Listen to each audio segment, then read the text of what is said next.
বাবা যদি রামের মতো পাঠায় আমায় বনে, যেতে আমি পারিনি কি তুমি ভাবছ মনে? 14 বছর কদিনে হয় জানি নে মা ঠিক, দণ্ডকবন আছে কোথায় ওই মাঠে কোন দিক।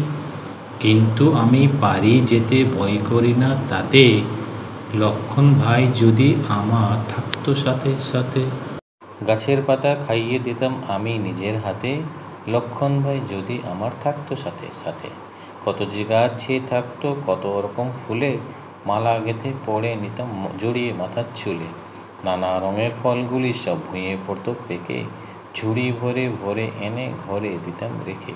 খিদে পেলে দুই ভাইতে খেতাম পদ্ম পাতে, লক্ষণ ভাই যদি আমার থাকতো সাথে সাথে। রোদের বেলায় অশোকতলায় ঘাসে পড়ে আসি, রাখাল ছেলের মতো কেবল বাজায় বসে বাঁশি। ডালের পরে ময়ূর থাকে পেখম পড়ে ঝুলে, কাঠবিড়ালি ছুটে বেড়ায় নেষ্টি পিঠে তুলে। কখন আমি ঘুমিয়ে যেতাম দুপুরবেলা তাতে, লক্ষণ ভাই যদি আমার থাকতো সাথে সাথে। সন্ধ্যাবেলায় কুড়িয়ে আনি শুকনো ডালপালা, বনের ধারে বসে থাকি আগুন হলে জ্বালা। পাখিরা সব বাসায় ফেরে, দূরে শিয়াল ডাকে, সন্ধে তারা দেখা যায় যে ডালের ফাঁকে ফাঁকে। মায়ের কথা মনে করি বসে আধার রাতে, লক্ষণ ভাই যদি আমার থাকতো সাথে সাথে। ঠাকুর দাদার মতো বনে আছে ঋষি মুনি, তাদের পায়ে প্রণাম করে গল্প অনেক শুনি। রাক্ষসের ভয় করি নে আছে গোপ মিতা, রাবণ আমার কি করবে মা, নেই তো আমার সীতা।